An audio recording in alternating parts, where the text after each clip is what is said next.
ಓಂ ಶಾಂತಿ. ಇಂದಿನ ದಿನಾಂಕ 1-2-2024. ಮಧುರ ಮಕ್ಕಳೇ, ಇಲ್ಲಿಯವರೆಗೂ ಏನೆಲ್ಲ ಓದಿದ್ದೀರಿ ಅದೆಲ್ಲವನ್ನು ಮರೆತು ಹೋಗಿ ಒಮ್ಮೆಲೆ ಬಾಲ್ಯತನದಲ್ಲಿ ಹೊರಟು ಹೋಗಿ. ಆಗ ಈ ಆತ್ಮಿಕ ವಿದ್ಯೆಯಲ್ಲಿ ಉತ್ತೀರ್ಣರಾಗಲು ಸಾಧ್ಯ. ಪ್ರಶ್ನೆ: ಯಾವ ಮಕ್ಕಳಿಗೆ ದಿವ್ಯ ಬುದ್ಧಿಯು ಪ್ರಾಪ್ತಿಯಾಗಿದೆ, ಅವರ ಲಕ್ಷಣಗಳೇನಾಗಿವೆ?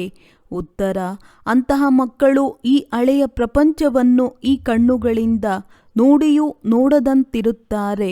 ಅವರ ಬುದ್ಧಿಯಲ್ಲಿ ಸದಾ ಇರುತ್ತದೆ, ಈ ಹಳೆಯ ಪ್ರಪಂಚವು ಸಮಾಪ್ತಿಯಾಯಿತೆಂದರೆ ಆಯಿತು. ಈ ಶರೀರವು ಹಳೆಯ ತಮೋಪ್ರಧಾನವಾಗಿದೆ, ಆದ್ದರಿಂದ ಆತ್ಮವು ಹಳೆಯ ತಮೋಪ್ರಧಾನವಾಗಿದೆ. ಇದರೊಂದಿಗೇನು ಪ್ರೀತಿ ಇಡಬೇಕು? ಇಂತಹ ದಿವ್ಯ ಬುದ್ಧಿಯುಳ್ಳ ಮಕ್ಕಳೇ ತಂದೆಗೂ ಪ್ರಿಯವೆನಿಸುತ್ತಾರೆ. ಇಂತಹ ಮಕ್ಕಳೇ ನಿರಂತರ ತಂದೆಯ ನೆನಪಿನಲ್ಲಿರುತ್ತಾರೆ, ಸೇವೆಯಲ್ಲಿಯೂ ಮುಂದುವರಿಯುತ್ತಾರೆ. ಓಂ ಶಾಂತಿ. ಮಧುರಾತಿ ಮಧುರ ಆತ್ಮಿಕ ಮಕ್ಕಳಿಗೆ ಆತ್ಮಿಕ ತಂದೆಯು ತಿಳಿಸುತ್ತಾರೆ ಹೇಗೆ ಆ ಹದ್ದಿನ ಸನ್ಯಾಸಿಗಳು ಇರುತ್ತಾರೆ. ಅವರು ಮನೆ ಮಠವನ್ನು ಬಿಟ್ಟು ಹೋಗುತ್ತಾರೆ, ಏಕೆಂದರೆ ನಾವು ಬ್ರಹ್ಮತತ್ವದಲ್ಲಿ ಲೀನವಾಗಿ ಬಿಡುತ್ತೇವೆ. ಆದ್ದರಿಂದ ಪ್ರಪಂಚದಿಂದ ಆಸಕ್ತಿಯನ್ನು ಬಿಡಬೇಕು ಎಂದು ಹೇಳುತ್ತಾರೆ. ಹಾಗೆಯೇ ಅಭ್ಯಾಸವನ್ನು ಮಾಡುತ್ತಾರೆ.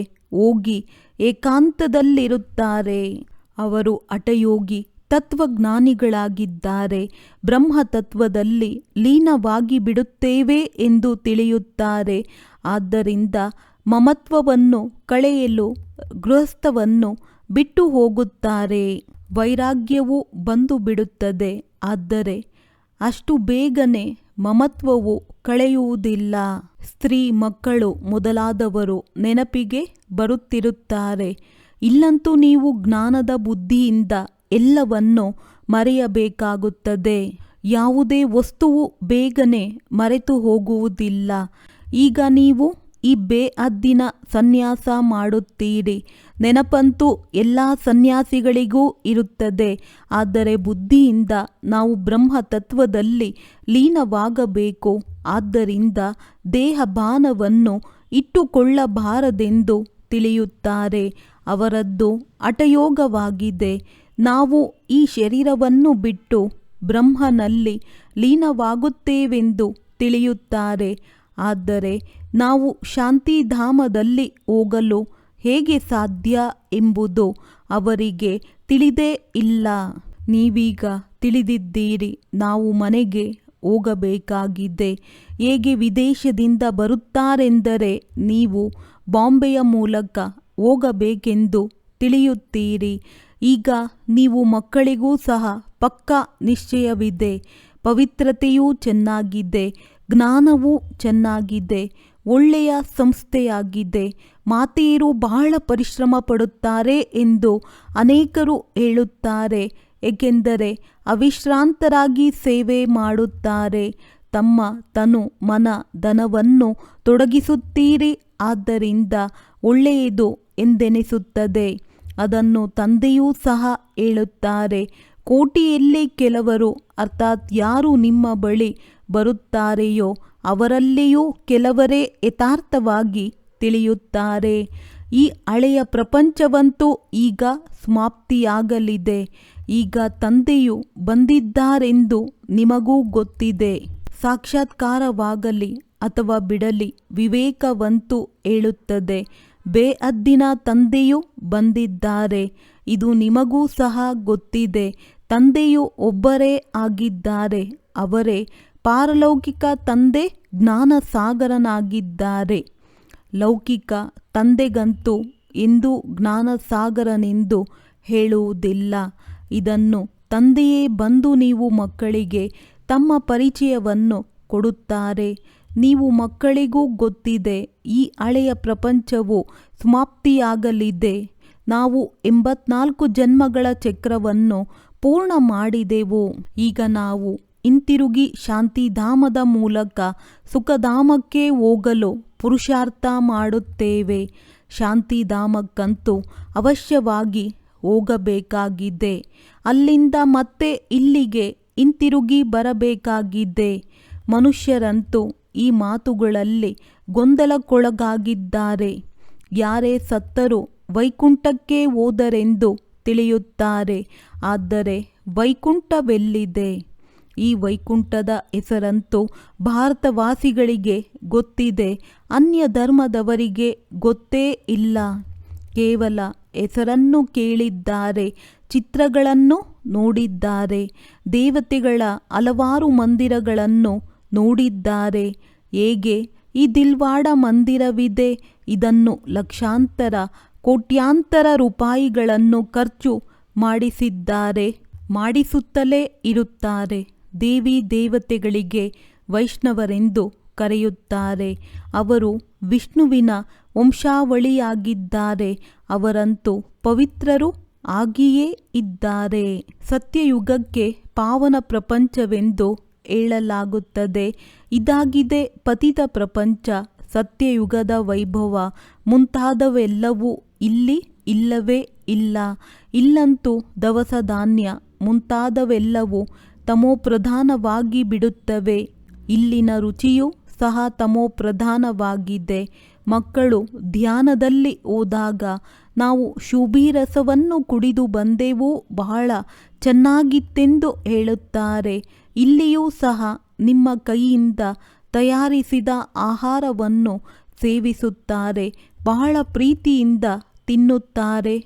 ಆದರೆ ನೀವು ಅಭ್ಯಾಸವಿಲ್ಲದೆ ಕೇವಲ ಯೋಗದಲ್ಲಿ ತಯಾರಿಸಿದ್ದರೆ ಅದು ಸ್ವಾದಿಷ್ಟವಾಗಿರುತ್ತದೆ ಎಂದಲ್ಲ. ಇದು ಸಹ ಅಭ್ಯಾಸವಿರಬೇಕಾಗಿದೆ. ಕೆಲವರು ಬಹಳ ಚೆನ್ನಾಗಿ ಭೋಜನವನ್ನು ತಯಾರಿಸುತ್ತಾರೆ. ಸತ್ಯಯುಗದಲ್ಲಿ ಪ್ರತಿಯೊಂದು ಪದಾರ್ಥವೂ ಸತೋಪ್ರಧಾನವಾಗಿರುತ್ತದೆ. ಆದ್ದರಿಂದ ಬಹಳ ಶಕ್ತಿ ಇರುತ್ತದೆ. ತಮೋಪ್ರಧಾನವಾಗಿರುವುದರಿಂದ ಅದರ ಶಕ್ತಿಯು ಕಡಿಮೆಯಾಗುತ್ತದೆ. ಮತ್ತೆ ಅದರಿಂದ ಕಾಯಿಲೆಗಳು, ದುಃಖ ಮೊದಲಾದವುಗಳು ಬರುತ್ತಿರುತ್ತವೆ. ಹೆಸರೇ ದುಃಖಧಾಮವಾಗಿದೆ. ಸುಖಧಾಮದಲ್ಲಿ ದುಃಖದ ಮಾತೇ ಇರುವುದಿಲ್ಲ. ನಾವು ಇಷ್ಟೊಂದು ಸುಖದಲ್ಲಿ ಹೋಗುತ್ತೇವೆ. ಯಾವುದಕ್ಕೆ ಸ್ವರ್ಗದ ಸುಖವೆಂದು ಹೇಳಲಾಗುತ್ತದೆ. ಕೇವಲ ನೀವು ಪವಿತ್ರರಾಗಬೇಕು, ಅದು ಸಹ ಈ ಜನ್ಮಕ್ಕಾಗಿ. ಇಂದಿನ ವಿಚಾರಗಳನ್ನು ಮಾಡಬೇಡಿ. ಈಗಂತೂ ನೀವು ಪವಿತ್ರರಾಗಿ ಮೊದಲು ಈ ವಿಚಾರ ಮಾಡಿ. ನಮಗೆ ಹೇಳುವವರು ಯಾರು? ಬೇಹದ್ದಿನ ತಂದೆಯ ಪರಿಚಯ ಕೊಡಬೇಕಾಗುತ್ತದೆ. ಬೇಹದ್ದಿನ ತಂದೆಯಿಂದ ಸುಖದ ಆಸ್ತಿಯು ಸಿಗುತ್ತದೆ. ಲೌಕಿಕ ತಂದೆಯೂ ಸಹ ಪಾರಲೌಕಿಕ ತಂದೆಯನ್ನೇ ನೆನಪು ಮಾಡುತ್ತಾರೆ. ಬುದ್ಧಿಯು ಮೇಲೆ ಹೋಗುತ್ತದೆ. ನೀವು ಮಕ್ಕಳು ಯಾರು ನಿಶ್ಚಯ ಬುದ್ಧಿಯವರಾಗಿದ್ದಾರೆಯೋ ಅವರ ಆಂತರ್ಯದಲ್ಲಿರುತ್ತದೆ. ಈ ಹಳೆಯ ಪ್ರಪಂಚದಲ್ಲಿ ನಾವು ಇನ್ನೂ ಸ್ವಲ್ಪ ದಿನಗಳು ಮಾತ್ರ ಇರುತ್ತೇವೆ. ಇದಂತೂ ಕವಡೆಯ ಸಮಾನವಾದ ಶರೀರವಾಗಿದೆ. ಆತ್ಮವೂ ಸಹ ಕವಡೆಯ ಸಮಾನವಾಗಿದೆ. ಇದಕ್ಕೆ ವೈರಾಗ್ಯವೆಂದು ಹೇಳಲಾಗುತ್ತದೆ. ಈಗ ನೀವು ಮಕ್ಕಳು ನಾಟಕವನ್ನು ಅರ್ಥ ಮಾಡಿಕೊಂಡಿದ್ದೀರಿ. ಭಕ್ತಿ ಮಾರ್ಗದ ಪಾತ್ರವು ನಡೆಯಲೇಬೇಕಾಗಿದೆ. ಎಲ್ಲರೂ ಭಕ್ತಿಯಲ್ಲಿದ್ದಾರೆ. ಇದರಲ್ಲಿ ತಿರಸ್ಕಾರದ ಮಾತಿಲ್ಲ. ಸನ್ಯಾಸಿಗಳು ತಿರಸ್ಕಾರವನ್ನು ತರಿಸುತ್ತಾರೆ. ಮನೆಯಲ್ಲಿ ಎಲ್ಲರೂ ದುಃಖಿಯಾಗಿ ಬಿಡುತ್ತಾರೆ. ಸನ್ಯಾಸಿಗಳು ಹೋಗಿ ತಮ್ಮನ್ನು ಸ್ವಲ್ಪ ಸುಖಿಯನ್ನಾಗಿ ಮಾಡಿಕೊಳ್ಳುತ್ತಾರೆ. ಆದರೆ ಹಿಂತಿರುಗಿ ಮತ್ತೆಲ್ಲಿಗೂ ಹೋಗಲು ಸಾಧ್ಯವಿಲ್ಲ. ಯಾರೆಲ್ಲರೂ ಬಂದಿದ್ದಾರೆಯೋ ಅವರ್ಯಾರೂ ಹಿಂತಿರುಗಿ ಹೋಗಿಲ್ಲ. ಅವರೆಲ್ಲರೂ ಇಲ್ಲಿಯೇ ಇದ್ದಾರೆ. ಯಾರೊಬ್ಬರೂ ಸಹ ನಿರ್ವಾಣ ಅಥವಾ ಬ್ರಹ್ಮತತ್ವದಲ್ಲಿ ಹೋಗಿಲ್ಲ. ಇಂಥವರು ಬ್ರಹ್ಮತತ್ವದಲ್ಲಿ ಹೋದರೆಂದು ತಿಳಿಯುತ್ತಾರೆ. ಇವೆಲ್ಲವೂ ಭಕ್ತಿ ಮಾರ್ಗದ ಶಾಸ್ತ್ರಗಳಾಗಿವೆ. ತಂದೆಯು ತಿಳಿಸುತ್ತಾರೆ, ಈ ಶಾಸ್ತ್ರ ಮೊದಲಾದವುಗಳಲ್ಲಿ ಏನೆಲ್ಲವೂ ಇದೆಯೋ ಅವೆಲ್ಲವೂ ಭಕ್ತಿ ಮಾರ್ಗದ್ದಾಗಿದೆ. ನೀವು ಮಕ್ಕಳಿಗೆ ಈಗ ಜ್ಞಾನವೂ ಸಿಗುತ್ತಿದೆ. ನೀವು ಏನನ್ನೂ ಓದುವ ಅವಶ್ಯಕತೆ ಇಲ್ಲ. ಆದರೆ ಕೆಲವರಿಗೆ ಕಾದಂಬರಿ ಮುಂತಾದವುಗಳನ್ನು ಓದುವ ಅಭ್ಯಾಸವಿದೆ. ಪೂರ್ಣ ಜ್ಞಾನವಿಲ್ಲ. ಅಂಥವರಿಗೆ ಅರ್ಧಂಬರ್ಧ ಜ್ಞಾನಿಗಳೆಂದು ಹೇಳಲಾಗುತ್ತದೆ. ರಾತ್ರಿಯಲ್ಲಿ ಕಾದಂಬರಿಗಳನ್ನು ಓದಿ ನಿದ್ರೆ ಮಾಡುತ್ತಾರೆಂದರೆ ಅವರ ಗತಿ ಏನಾಗುವುದು? ಇಲ್ಲಂತೂ ತಂದೆಯು ತಿಳಿಸುತ್ತಾರೆ, ಏನನ್ನು ಓದಿದ್ದೀರೋ ಅದೆಲ್ಲವನ್ನು ಮರೆತು ಹೋಗಿ ಈ ಆತ್ಮಿಕ ವಿದ್ಯೆಯಲ್ಲಿ ತೊಡಗಿ. ಇದನ್ನು ಭಗವಂತನು ಓದಿಸುತ್ತಾರೆ. ಇದರಿಂದ ನೀವು 21 ಜನ್ಮಗಳಿಗೆ ದೇವತೆಗಳಾಗುತ್ತೀರಿ. ಬಾಕಿ ಏನೆಲ್ಲವನ್ನು ಓದುತ್ತೀರೋ ಅದೆಲ್ಲವನ್ನು ಮರೆಯಬೇಕಾಗುತ್ತದೆ. ಸಂಪೂರ್ಣ ಬಾಲ್ಯತನದಲ್ಲಿ ಹೋಗಿ ತಮ್ಮನ್ನು ಆತ್ಮನೆಂದು ತಿಳಿಯಿರಿ. ಬಲೆ ಈ ಕಣ್ಣುಗಳಿಂದ ನೋಡುತ್ತೀರಿ, ಆದರೆ ನೋಡಿಯೂ ನೋಡದಂತೆ ಇರಿ. ನಿಮಗೆ ದಿವ್ಯ ದೃಷ್ಟಿ ಹಾಗೂ ದಿವ್ಯ ಬುದ್ಧಿಯೂ ಸಿಕ್ಕಿದೆ. ಆದ್ದರಿಂದ ಇದೆಲ್ಲವೂ ಹಳೆಯ ಪ್ರಪಂಚವಾಗಿದೆ. ಇದು ಸಮಾಪ್ತಿಯಾಗಲಿದೆ ಎಂದು ತಿಳಿಯುತ್ತೀರಿ. ಇದೆಲ್ಲವೂ ಸ್ಮಶಾನವಾಗಿದೆ. ಇದರೊಂದಿಗೆ ಮನಸ್ಸನ್ನೇನು ಇಡುತ್ತೀರಿ? ಈಗಂತೂ ಫರಿಸ್ತಾನಿಗಳಾಗಬೇಕಾಗಿದೆ. ಸ್ವರ್ಗವಾಸಿ ನೀವೀಗ ಸ್ಮಶಾನ ಮತ್ತು ಸತ್ಯಯುಗದ ಮಧ್ಯದಲ್ಲಿ ಕುಳಿತಿದ್ದೀರಿ. ಸತ್ಯಯುಗವು ಸ್ಥಾಪನೆಯಾಗುತ್ತಿದೆ. ಈಗ ಹಳೆಯ ಪ್ರಪಂಚದಲ್ಲಿ ಕುಳಿತಿದ್ದೀರಿ. ಆದರೆ ಮಧ್ಯದಲ್ಲಿ ಬುದ್ಧಿಯ ಯೋಗವು ಅಲ್ಲಿ ಹೊರಟು ಹೋಗಿದೆ. ನೀವು ಪುರುಷಾರ್ಥವನ್ನು ಹೊಸ ಪ್ರಪಂಚಕ್ಕಾಗಿಯೇ ಮಾಡುತ್ತಿದ್ದೀರಿ. ಈಗ ಪುರುಷೋತ್ತಮರಾಗಲು ಮಧ್ಯದಲ್ಲಿ ಕುಳಿತಿದ್ದೀರಿ. ಈ ಪುರುಷೋತ್ತಮ ಸಂಗಮ ಯುಗವೂ ಸಹ ಯಾರಿಗೂ ಗೊತ್ತಿಲ್ಲ. ಪುರುಷೋತ್ತಮ ಮಾಸ, ಪುರುಷೋತ್ತಮ ವರ್ಷದ ಅರ್ಥವನ್ನು ತಿಳಿದುಕೊಂಡಿಲ್ಲ. ಪುರುಷೋತ್ತಮ ಸಂಗಮ ಯುಗಕ್ಕೆ ಬಹಳ ಕಡಿಮೆ ಸಮಯವು ಸಿಕ್ಕಿದೆ. ತಡವಾಗಿ ಈ ವಿಶ್ವವಿದ್ಯಾಲಯಕ್ಕೆ ಬಂದರೆ ಶ್ರಮ ಪಡಬೇಕಾಗುತ್ತದೆ. ನೆನಪು ಬಹಳ ಪರಿಶ್ರಮದಿಂದ ನಿಲ್ಲುತ್ತದೆ. ಮಾಯೆಯು ವಿಘ್ನಗಳನ್ನು ಹಾಕುತ್ತಿರುತ್ತದೆ. ಆದ್ದರಿಂದ ತಂದೆಯು ತಿಳಿಸುತ್ತಾರೆ, ಈ ಹಳೆಯ ಪ್ರಪಂಚವು ಸಮಾಪ್ತಿಯಾಗಲಿದೆ. ತಂದೆಯು ಬಲೆ ಕುಳಿತಿದ್ದಾರೆ, ನೋಡುತ್ತಾರೆ. ಆದರೆ ಇದೆಲ್ಲವೂ ಸಮಾಪ್ತಿಯಾಗಲಿದೆ. ಏನೂ ಉಳಿಯುವುದಿಲ್ಲ ಎಂದು ಬುದ್ಧಿಯಲ್ಲಿದೆ. ಇದಂತೂ ಹಳೆಯ ಪ್ರಪಂಚವಾಗಿದೆ. ಇದರೊಂದಿಗೆ ವೈರಾಗ್ಯ ಬಂದು ಬಿಡುತ್ತದೆ. ಶರೀರಧಾರಿಗಳೆಲ್ಲರೂ ಹಳಬರಾಗಿದ್ದಾರೆ. ಶರೀರವು ಹಳೆಯ ತಮೋಪ್ರಧಾನವಾಗಿರುವುದರಿಂದ ಆತ್ಮವು ತಮೋಪ್ರಧಾನವಾಗಿದೆ. ಇಂತಹ ವಸ್ತುವನ್ನು ನಾವು ನೋಡಿ ಏನು ಮಾಡುವುದು? ಇದಂತೂ ಏನೂ ಉಳಿಯುವುದಿಲ್ಲ. ಇದರೊಂದಿಗೆ ಪ್ರೀತಿ ಇಲ್ಲ. ತಂದೆಗೂ ಸಹ ಯಾವ ಮಕ್ಕಳು ತಂದೆಯನ್ನು ಬಹಳ ಚೆನ್ನಾಗಿ ನೆನಪು ಮಾಡುತ್ತಾರೆ ಹಾಗೂ ಸೇವೆ ಮಾಡುತ್ತಾರೆಯೋ ಅಂಥವರು ಪ್ರಿಯವೆನಿಸುತ್ತಾರೆ. ಬಾಕಿ ಎಲ್ಲರೂ ಮಕ್ಕಳೇ ಆಗಿದ್ದಾರೆ. ಎಷ್ಟೊಂದು ಮಕ್ಕಳಿದ್ದಾರೆ. ಎಲ್ಲರೂ ತಂದೆಯನ್ನು ನೋಡಿಲ್ಲ. ಪ್ರಜಾಪಿತ ಬ್ರಹ್ಮರವರನ್ನಂತೂ ತಿಳಿದುಕೊಂಡೇ ಇಲ್ಲ. ಪ್ರಜಾಪಿತ ಬ್ರಹ್ಮ ಎಂಬ ಹೆಸರನ್ನು ತಿಳಿದುಕೊಂಡಿದ್ದಾರೆ. ಆದರೆ ಅವರಿಂದ ಏನು ಸಿಗುತ್ತದೆ ಎಂದು ತಿಳಿದುಕೊಂಡೇ ಇಲ್ಲ. ಬ್ರಹ್ಮರವರ ಮಂದಿರವಿದೆ. ಇವರನ್ನು ದಾಡಿ ಮೀಸೆಗಳ ರೂಪದಲ್ಲಿ ತೋರಿಸಿದ್ದಾರೆ. ಆದರೆ ಅವರನ್ನು ಯಾರೂ ನೆನಪು ಮಾಡುವುದಿಲ್ಲ, ಏಕೆಂದರೆ ಅವರಿಂದ ಆಸ್ತಿಯೂ ಸಿಗುವುದಿಲ್ಲ. ಆತ್ಮಗಳಿಗೆ ಒಂದನೆಯದಾಗಿ ದೈಹಿಕ ತಂದೆಯಿಂದ, ಎರಡನೆಯದಾಗಿ ಆತ್ಮಿಕ ತಂದೆಯಿಂದ ಆಸ್ತಿಯೂ ಸಿಗುತ್ತದೆ. ಪ್ರಜಾಪಿತ ಬ್ರಹ್ಮನನ್ನಂತೂ ಯಾರೂ ತಿಳಿದುಕೊಂಡೇ ಇಲ್ಲ. ಇದು ಆಶ್ಚರ್ಯಕರವಾಗಿದೆ.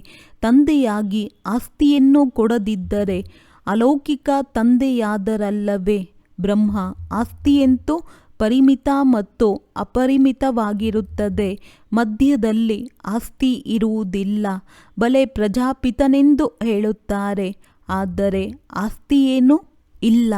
ಈ ಅಲೌಕಿಕ ತಂದೆಗೂ ಸಹ ಆಸ್ತಿಯು ಪಾರಲೌಕಿಕ ತಂದೆಯಿಂದಲೇ ಸಿಗುತ್ತದೆ. ಅಂದ ಮೇಲೆ ಇವರು ಹೇಗೆ ಕೊಡುತ್ತಾರೆ? ಪಾರಲೌಕಿಕ ತಂದೆಯು ಇವರ ಮುಖಾಂತರ ಕೊಡುತ್ತಾರೆ. ಇವರು ಭಾಗ್ಯಶಾಲಿ ರಥವಾಗಿದ್ದಾರೆ ಅಂದಾಗ ಇವರನ್ನು ಏನು ನೆನಪು ಮಾಡುವುದೋ? ಇವರೂ ಸಹ ಆ ತಂದೆಯನ್ನೇ ನೆನಪು ಮಾಡಬೇಕಾಗುತ್ತದೆ. ಮನುಷ್ಯರು ಆ ಬ್ರಹ್ಮನನ್ನೇ ಪರಮಾತ್ಮನೆಂದು ತಿಳಿಯುತ್ತಾರೆ. ನಮಗೆ ಆಸ್ತಿಯು ಇವರಿಂದ ಸಿಗುವುದಿಲ್ಲ, ಶಿವ ತಂದೆಯಿಂದ ಸಿಗುತ್ತದೆ. ಇವರಂತೂ ಮಧ್ಯದಲ್ಲಿ ದಲ್ಲಾಳಿ ರೂಪದಲ್ಲಿದ್ದಾರೆ. ಇವರೂ ಸಹ ನಮ್ಮ ಹಾಗೆ ವಿದ್ಯಾರ್ಥಿಯಾಗಿದ್ದಾರೆ.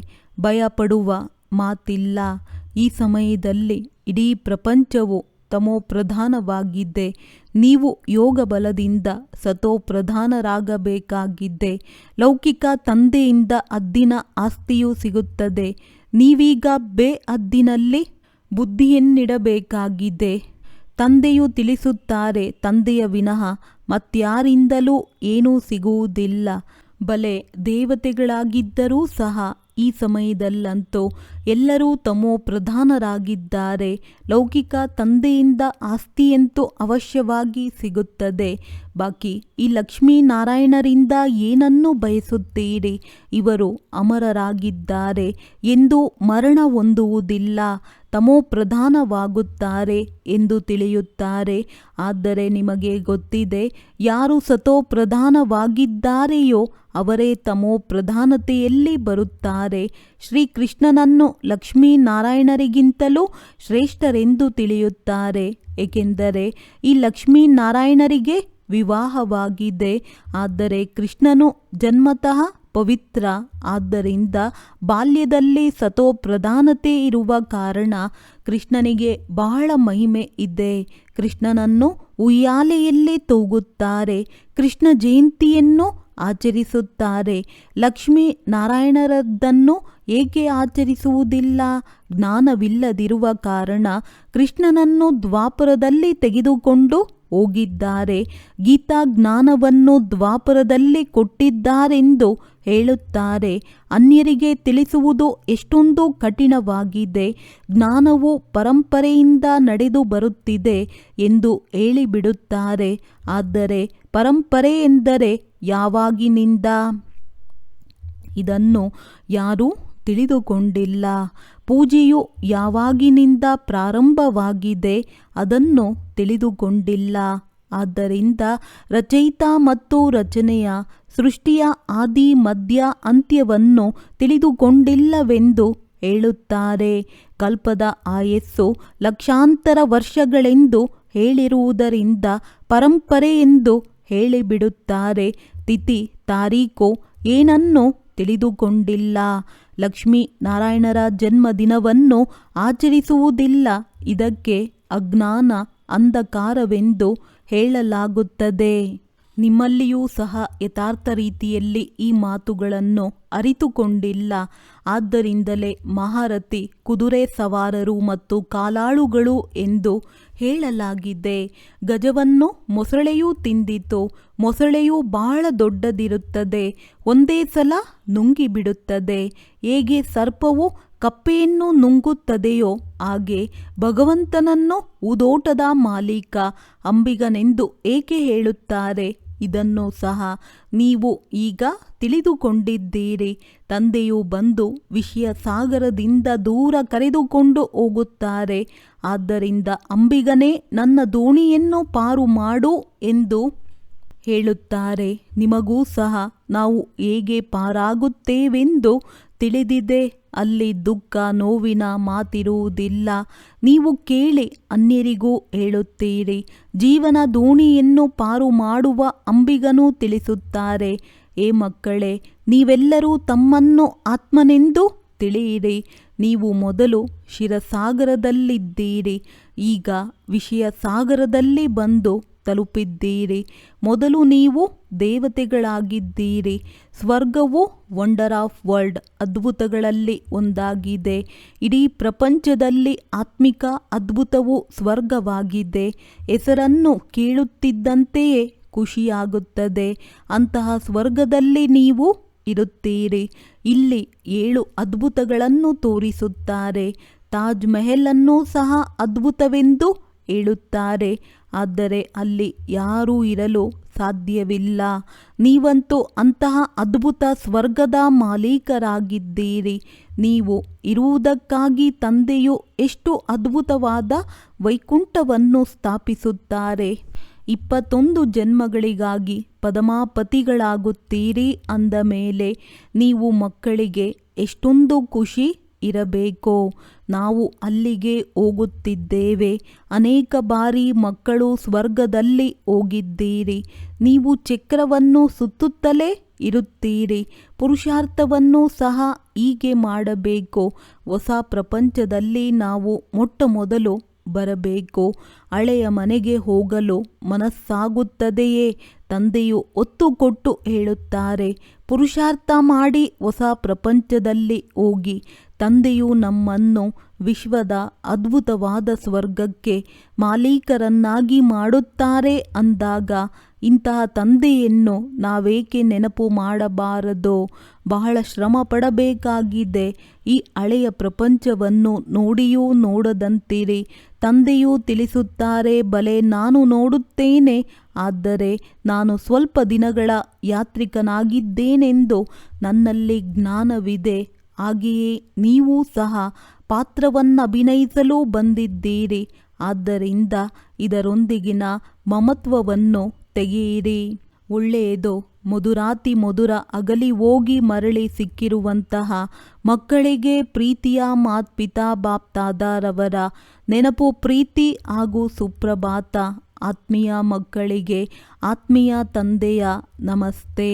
ಧಾರಣೆಗಾಗಿ ಮುಖ್ಯ ಸಾರ: ಆತ್ಮಿಕ ವಿದ್ಯೆಯಲ್ಲಿ ಸದಾ ತತ್ಪರರಾಗಿರಬೇಕು. ಎಂದೂ ಸಹ ಕಾದಂಬರಿ ಮೊದಲಾದವುಗಳನ್ನು ಓದುವ ಕೆಟ್ಟ ಅಭ್ಯಾಸವನ್ನು ಇಟ್ಟುಕೊಳ್ಳಬಾರದು. ಇದುವರೆಗೂ ಏನೆಲ್ಲವನ್ನು ಓದಿದ್ದೀರೋ ಅದೆಲ್ಲವನ್ನು ಮರೆತು ತಂದೆಯನ್ನು ನೆನಪು ಮಾಡಬೇಕಾಗಿದೆ. ಈ ಹಳೆಯ ಪ್ರಪಂಚದಲ್ಲಿ ಸ್ವಯಂವನ್ನು ಅತಿಥಿ ಎಂದು ತಿಳಿದು ಇರಬೇಕಾಗಿದೆ. ಇದರೊಂದಿಗೆ ಪ್ರೀತಿಯನ್ನಿಡಬಾರದು. ನೋಡಿದರೂ ನೋಡದಂತಿರಬೇಕು. ವರದಾನ: ಸಾಹಸ ಮತ್ತು ಉಮಂಗ ಉತ್ಸಾಹದ ರೆಕ್ಕೆಗಳಿಂದ ಹಾರುವ ಕಲೆಯಲ್ಲಿ ಹಾರುವಂತಹ ತೀವ್ರ ಪುರುಷಾರ್ಥಿ ಭವ. ಹಾರುವ ಕಲೆಯ 2 ರೆಕ್ಕೆಗಳಾಗಿವೆ: ಸಾಹಸ ಮತ್ತು ಉಮಂಗ ಉತ್ಸಾಹ.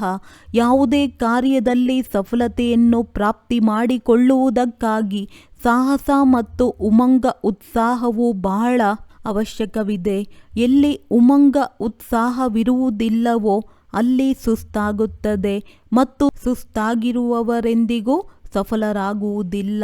ವರ್ತಮಾನ ಸಮಯದನುಸಾರವಾಗಿ ಹಾರುವ ಕಲೆಯ ವಿನಃ ಗುರಿಯಲ್ಲಿ ತಲುಪಲು ಸಾಧ್ಯವಾಗುವುದಿಲ್ಲ. ಏಕೆಂದರೆ ಪುರುಷಾರ್ಥವು 1 ಜನ್ಮದ್ದು ಮತ್ತು ಪ್ರಾಪ್ತಿಯು 21 ಜನ್ಮಕ್ಕಾಗಿಯೇ ಅಲ್ಲ, ಇಡೀ ಕಲ್ಪದ್ದಾಗಿದೆ. ಅಂದ ಮೇಲೆ ಯಾವಾಗ ಸಮಯದ ಪರಿಚಯವು ಸ್ಮೃತಿಯಲ್ಲಿರುತ್ತದೆಯೋ ಆಗ ಪುರುಷಾರ್ಥವು ಸ್ವತಃವಾಗಿಯೇ ತೀವ್ರಗತಿಯದ್ದಾಗುತ್ತದೆ. ಸ್ಲೋಗನ್: ಸರ್ವರ ಮನೋಕಾಮನೆಗಳನ್ನು ಪೂರ್ಣಗೊಳಿಸುವವರೇ ಕಾಮಧೇನು ಆಗಿದ್ದಾರೆ. ಒಳ್ಳೆಯದು. ಓಂ ಶಾಂತಿ.